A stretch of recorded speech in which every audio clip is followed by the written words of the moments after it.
I got to say, New Amsterdam Radio is brought to you in part by Anchor FM. Have you ever thought about making your own podcast? You see, when I was trying to get this podcast off the ground, I had a lot of questions. How do I record an episode? How do I get my show into all the apps people like to listen? How do I make money from my podcast? And most importantly, I don't want to deal with cables and wires and all those things. You see, the answer to every single one of these questions is pretty simple. Anchor. Anchor is the one-stop shop for recording, hosting, and distributing your podcast. And best of all, it's 100% free and ridiculously easy to use. And you can use your phone, which is pretty awesome. Now, Anchor can match you with great sponsors who want to advertise on your podcast. That means you can get paid to podcast right away. In fact, that's what I'm doing right now by reading this ad. So if you ever wanted to start a podcast and make money doing it, go to anchor.fm/start. That's anchor.fm/start to join me and the diverse community of podcasters already using Anchor. That's anchor.fm/start. I can't wait to hear your podcast.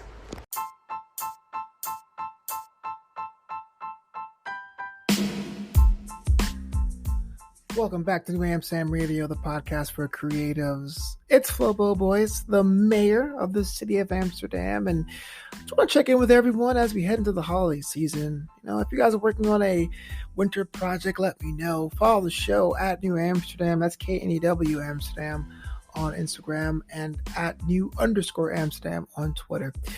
Today's episode is a very special one. Grant Liller is a musician, and he's making music waves in the very start of his budding career. I actually met Grant through another love of ours, Rocket League, the video game, the esport, and we talk a little bit about that in our talk this week. And it's just kind of funny how people come together in certain ways, in certain cross sections, in certain communities, how we can be bounded together by one thing but live two different paths. And it's cool to see what Grant's doing on his path to taking EDM music by storm. So please enjoy our interview with Grant Liller. And if you like what I'm putting down, please support the show over at Patreon, patreon.com/FloboBoys. I say it's the boisterous crew, even though I dislike puns. That's the way people remember. Boisterous crew at patreon.com/FloboBoys. Unlock videos of these interviews here in New Amsterdam Radio. But without further ado, my talk with Grant Liller. I'll keep it out of frame. Welcome back to New Amsterdam Radio. Of course, it's Flobo, Boys. This is the podcast for creatives. And here I am in the mayor's office with somebody who I think is unique with a capital U, a lover of life, even when times when life doesn't love him back, but he makes it happen with his music. Mr. Grant Liller, how you doing, sir? I'm doing so well. Thank you for that introduction, by the way. That's been... Oh, was it all right? Oh, it was very all right. I appreciate it, and I'm glad to be here on your show. Man, you know, I like the fact that you are a doer, because we didn't even meet in the music space. We met in a whole different thing altogether in the esport world. But besides that, you are a musician, a craftsperson, and the reason why we're here today is that you have a brand new single. Tell me about it. Yeah, so basically, it's a long story how it all came to fruition and whatnot. I got time. I got coffee. We got coffee. We got the coffee. There, you heard it here first. But no, so it all started. So I have this song called Ultraviolet, and the crazy story behind it is a story of potential plagiarism, but in reality, it wasn't. So it all starts when my little brother comes to me with his own EP, and he was like, "Hey, this is what I have." And I was like, "Do you want me to mix and master it?" He was like, "Yes." So I did that. And I found this song called Ultraviolet. It had the title and everything. I was like, wow, this is really good. I was like, Blake, can I use this? And he was like, sure. And I was like, well, okay then. So what it was made on is an app called Oxy. I'm sad I'm not wearing the shirt. I should have put that shirt on. But Oxy is this awesome mobile phone app. And it's so good. I could talk for hours about it. But basically, there was a demo project called Ultraviolet that Oxy published. Now, my little brother forgot about this, so when he gave me the song, he had no remembrance of the demo project. So he comes up to me the day before release. I'm telling him about being on your podcast and where I'm going to promote the song. And he goes, Ultraviolet might be copyrighted. And I was like, oh, wow. I was like, what? And he sets his phone down and says, click on that song. It's called Ultraviolet. And I was like, and it's like dead on. And I'm like, how is this possible? I'm freaking out. But it was so scary. And I was like, oh man, I don't know what to do. But we're here now. And how did we get here? Well, it was a lot of research, finding the actual original artist, going back in Oxy's history and finding the original link that allowed you to download the demo project. And I found the artist on SoundCloud, which I sent to you, and I'm sure you heard the song. But I got in contact with him eventually after bugging him. And he said, sure, like you can use my song to remix it. And I was like, yes, hallelujah. Sweet. So we are here now. I'm glad it worked out. So I listened to both versions of it, and I play EDM music as a wedding DJ in my day job life. But what really goes into the process of turning into a remix? Like, are you trying to? Is it something to speak to you and you say, "Oh, I have a direction," or do you say, "Hey, look, this song needs some Grant Liller jazz. I'm going to jazz it up as much as I can." Like, what's your process when it comes to that? Yeah, so the process is all about flow. Especially in EDM, you have the ability to control what the audience feels the entire time. So when I heard my little brother's version at the time, it felt like so rushed. It was only like a minute or 2 minutes and 15 seconds. And I was like, I don't like this. It's too fast. It goes through everything way too quickly. And so my first thought was to extend it. So I took the original melody, which is like all filled in. It's the one you hear before the drop, the last, like when all the notes are there. And that's the original melody. And I just broke it up, took a couple notes out in the spots that I wanted to, and I backed it up all the way into the intro. And the intro is just that droning sound, that, and then it builds, there's effects and whatnot. And then it's like piano swells in and boom, it's here. And then we have the melody, do, do, do, do, do.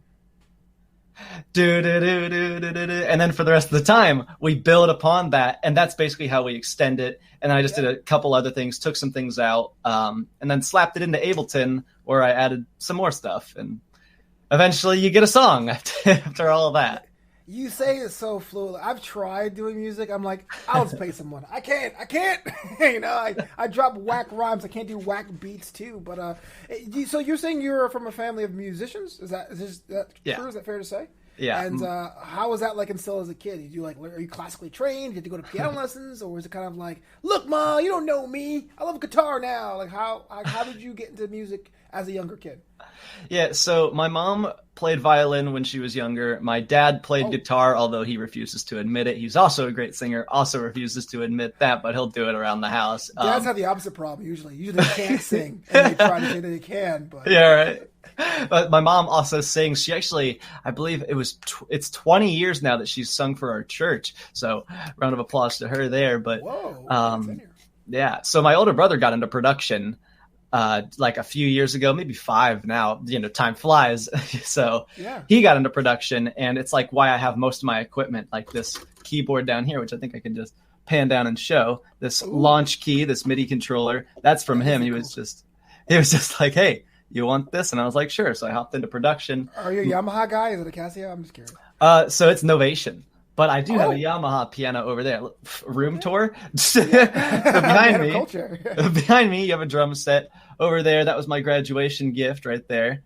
So it's a Yamaha Motif ES8, 88 key piano. Retails for $2,000, but our friends gave it to us for a much, much lower price. That was very affordable. Yeah, we know a guy. So, don't worry about it. But going to your question, I wasn't really into music all that much, but when I did go to church, there was this guy, his name was Patrick, and he was always on guitar, and I just marveled at the way he was able to play on that thing. So fluid, so energetic.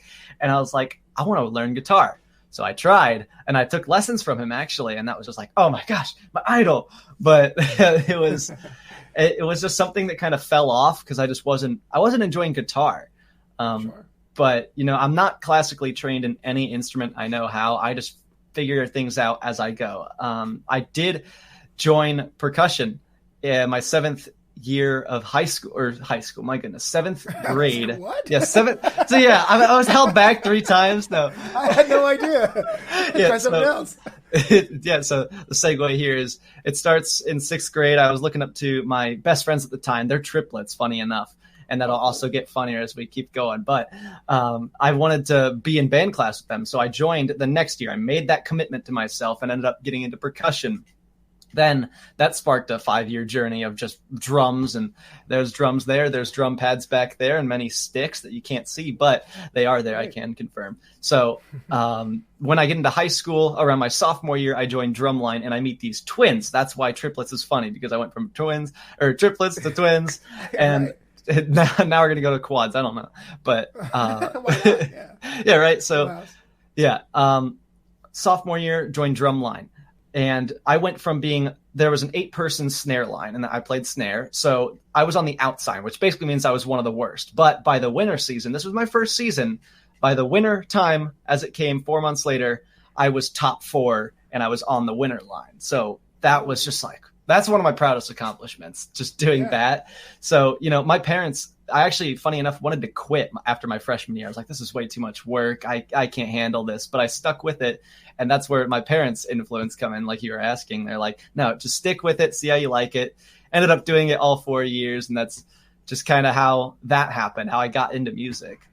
Yeah, that's cool, because you and my parents are like, you want to quit? All right, quit. Like that negative encouragement. You're like, fine, I will quit. I was actually, exactly. I was checking out your YouTube bio about your music, and you have this in your bio, and I was like, quote, I write words for the people who can't write themselves. My older brother told me once that I have the ability to do what he couldn't do with his music, and that was being able to write passionately and honestly in ways he admitted he could never do. I wanted to break all the rules and create something to challenge and create new standards for music artists. What are these rules you're challenging? How do you stick out, Eric Grant?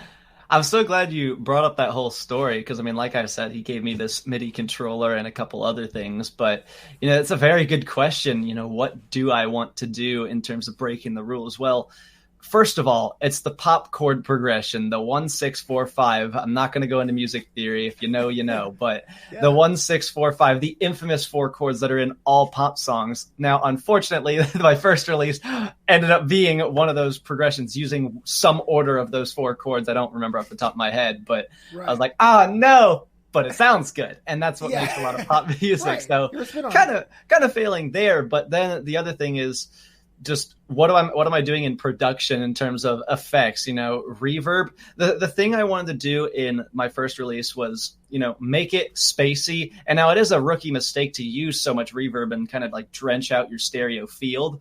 But there's just something about it. When I went back and listened to it months later after I released it, I was like, hey, this isn't half bad. And oh man, I was like, that sounds good. It kind of goes against typical standards. You're not supposed to use that much reverb, but you do it anyway, and you get something you like, and I'm proud of. So I just kind of put it out there. But sorry to go back on what I was saying with the 4 chords. My goal is to never use those 4 chords again. Never again. Not in that order. I could use them maybe at a particular time of the song, but not for the entire song. I hate them. It's funny how it becomes a weird sense of motivation. When as a kid, I did not like Westerns, and I grew up in Brooklyn. The Westerns that made no sense to me. But my first novel was a Western. And I didn't know why or how that was. And I think it's kind of this theory, or this drive for creatives to go, okay, this is why it's wrong. You go in this idea of your own theory. You come up with your own version of it. This is Flobito's version of a Western. This is Grant's version of a pop chord progression song. So yeah, props to that, man. I think people starting out in their own creative journey could probably take that and go, hey, look, it's cool to, in your own mind, remix before you remix. Put your own theory, your own stamp on something you think is tried or wrote or something along those lines. But if you can, I have to ask you about this first release. Can we go back? So it is way different than Ultraviolet. It's a lot personal. There's actually a video to this effect on one of your YouTube channels. I don't know. You can go as deep as you want as the story behind it, but what is the overall feel you're trying to achieve, and how does that differ from this new release? Yeah, so going to the release that came out just today, that's more the music I want to make. But I wanted to get my music journey started as soon as I could. So I kind of started where I felt honest and I was just putting something out there that I really wanted to. Now, I don't have near enough time to go into the details of the story here, but if you guys would like to check it out, it is on my YouTube page, and it is Grant Liller. Hey, it's right. No, oh, this is all flipped. It's right there. That's the one. There it is. It's right here. That's your name tag.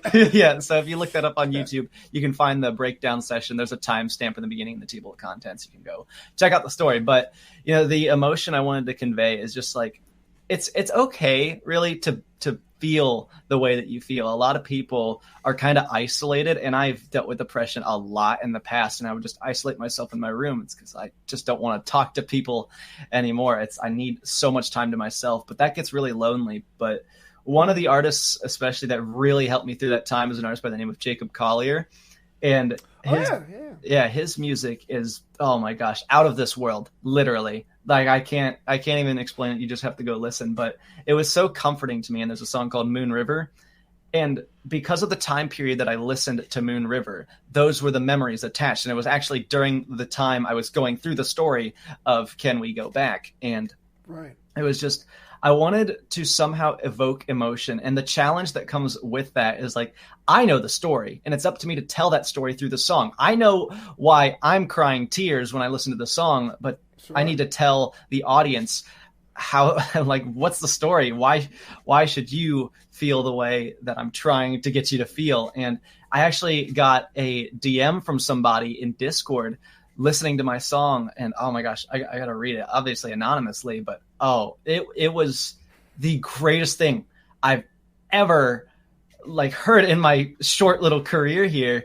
But he said, bro, the song, hang on, it starts right about here. Yeah, he said, bro, the song you have there already effing hits home. Can we go back? Effing hits hard, dude.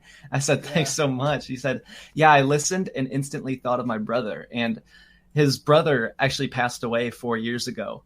And I was like, it's so weird, because the song's not about a family relationship. It's about a relationship that I wasn't able to get.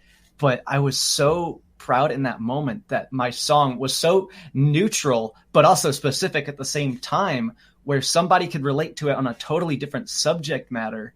And it was just like, this is why I pursued music.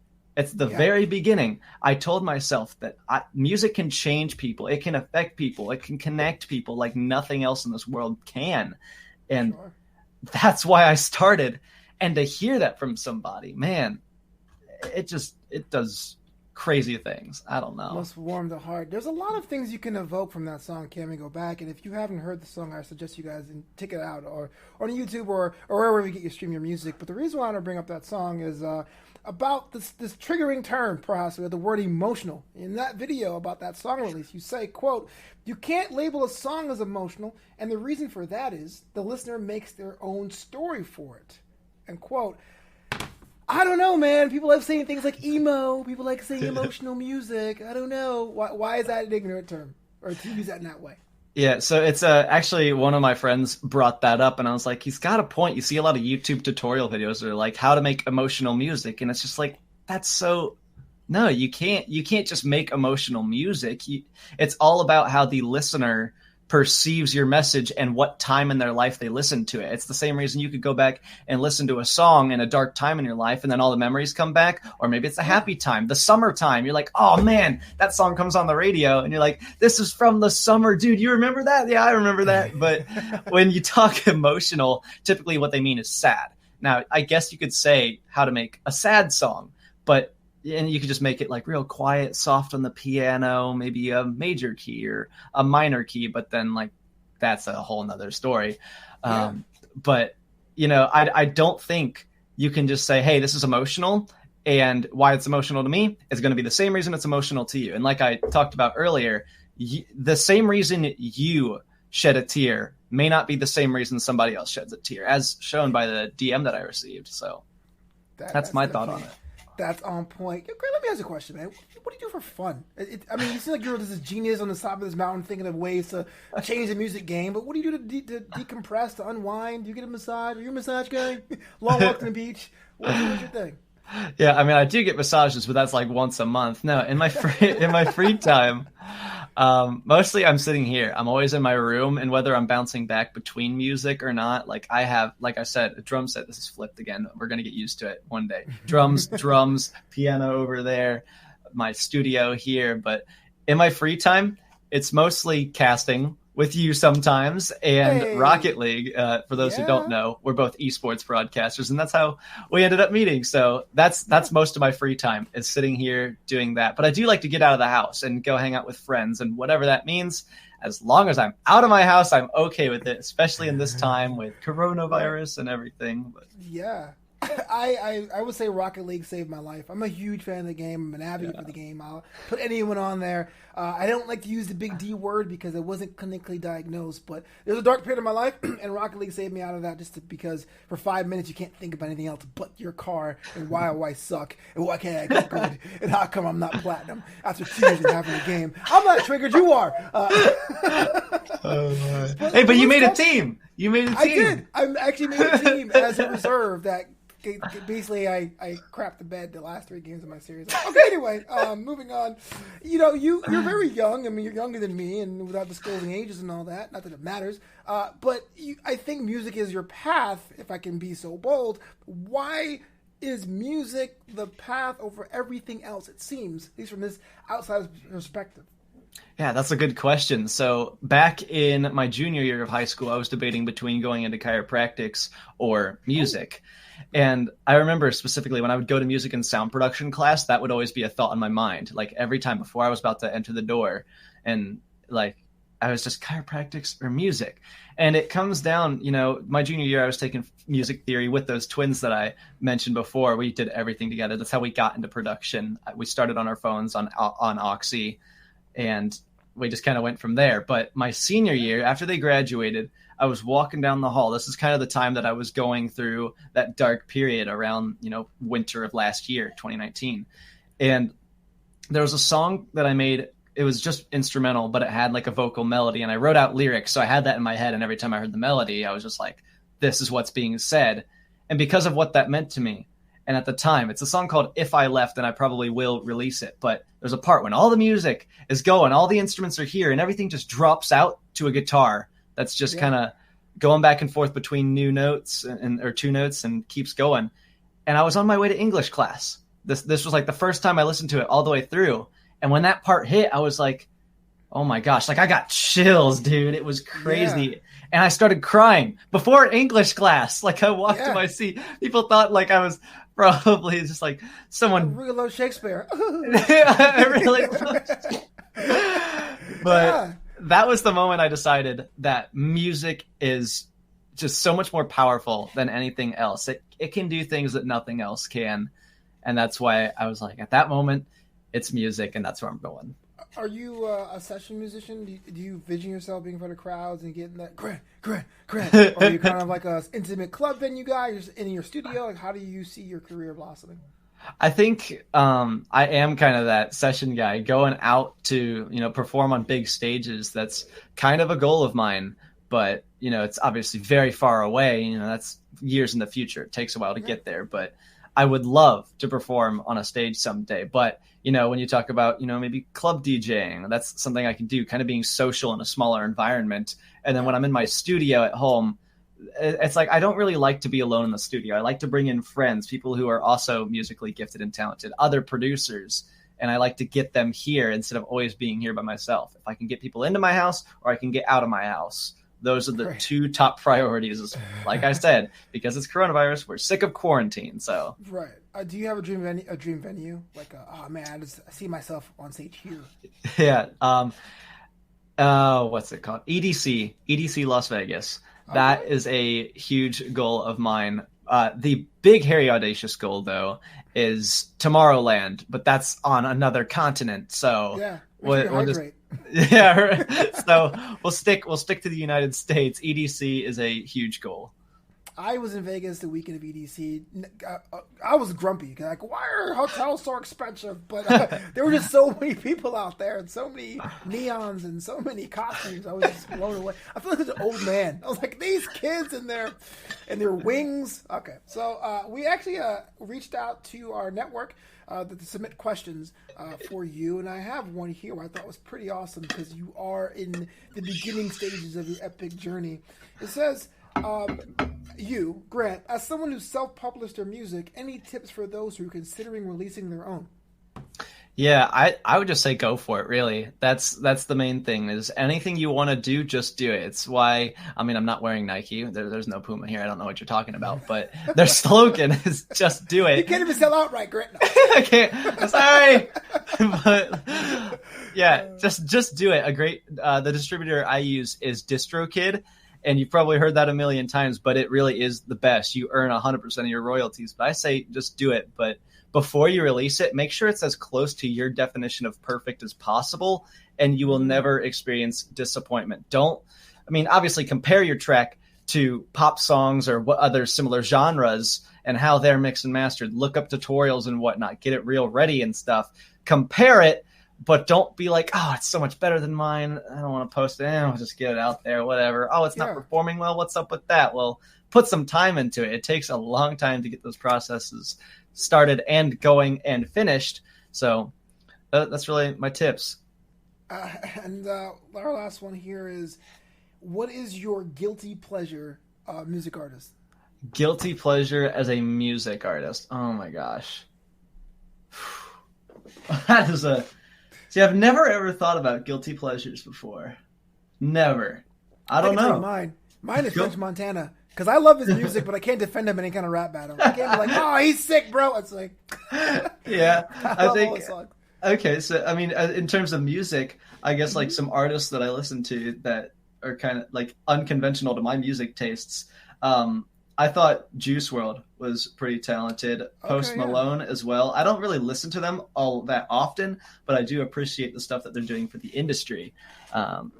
Post Malone kind of singing instead of rapping. Like I'm not really into rap at all or hip hop in any way, shape, or form, but when it's more musical side, that's when I'm really into it. And so Post Malone and Juice WRLD are artists that did that really well, in my opinion. So if that's a guilty pleasure, that's as close as I think I could get. I mean, it's cool. I guess if your friends are like, you listen to Post Malone? Oh my goodness. I guess that'd be guilty pleasure by like association. Yeah. Well, everybody listens to that kind of stuff these days, and I'm kind of the outcast. So they're like, oh, you listen to Post? What's up? And I'm like, so what's your vibe then? Now I got to ask you the cliche question. What is a Grant Liller approved artist? You're like, oh, this guy's dope. Besides Collier, obviously. Yeah, Jacob Collier. Oh, yeah. He is on another level, another planet, another universe. It's crazy, and that's like the goal of especially his last release. We can talk about that all day, but no. In terms of EDM, which is my main genre of choice, there's a lot of artists out there. If you have good sound design, like it is just really different and intriguing. It's like, how did a human program that in computer software? That catches my ear. Prime examples: Stonebank, Riot. I can't even think of the third, but Stonebank and Riot are my just biggest favorites for like the harder side of dubstep, the stuff that's like your grandparents are like, this is what music is nowadays. Oh my gosh. And the world is ending. But don't fall behind, Grandma. I think that could also be a guilty pleasure, just because in the EDM world, especially since we're moving towards pop EDM being kind of one genre, that's kind of also unconventional. So dubstep and drum step are huge favorites of mine. Well, there you go, man. Grant, I wish you the best, man. I know this Ultraviolet's going to start some many, many bigger things for you. If I'm listening right now, if I'm watching this video right now, and I want to stalk you, I want to become your best friend on social, how do I do that as a brand new fan of the Grant Liller project? Yeah, so you basically got the same handle for everything. It's Grant Liller. It's this thing right here, but get rid of the capitals, close the space, and you got my handle for Instagram, Twitter. Facebook is Grant Liller Music, and if you want to follow me on Twitch, that's also Grant Liller. Hey, the webcam went up for a second there. I didn't think that was going to happen, but it's this thing right here. Everywhere, if you just look it up and put Twitter or Instagram or whatever social media next to it, you can do so. YouTube, it's all the same. It's just Grant Liller. That's who I am. So, man, please come back when you have like the nationwide or worldwide tour. I would love to be the guy like, oh, I knew Grant from back in the day. He was going to check it out. This is New Amsterdam Radio, the podcast for creatives. Until next time, the city is yours.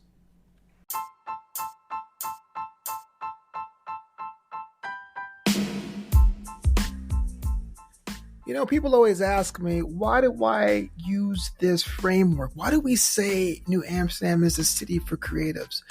Because we're all so different. And we all probably occupy different neighborhoods or put our creative efforts in different sections of town, but it's all great. Now, I picture one day going to the New Amsterdam Club and listening to Grant Liller dropping his dope beats. And this is what it's all about. If you have an idea, a creative spark, this city is for you. I'll be back soon with a brand new episode of New Amsterdam Radio. I'm going to take a little break. We're going to sit and chat, just you and me, about something that's been on my mind over the past couple of weeks. But until next time, as always, this city is yours.